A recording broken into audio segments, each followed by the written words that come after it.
ये हॉस्पिटल जो है हमने बनाया है लम्स हेल्थ केयर के हिसाब से। ये लम्स के जितने भी डॉक्टर हैं वो हेल्थ केयर फैसिलिटीज प्रोवाइड करेंगी और यहाँ इंडोर पेशेंट को एडमिट करने की और रूम्स हैं कि सेपरेट रूम्स हैं, उसमें पेशेंट एडमिट होंगे।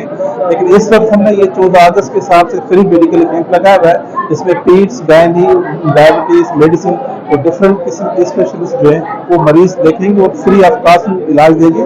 लेकिन ये हमने 14 अगस्त और मार्च के हद के लिए अरेंज किया।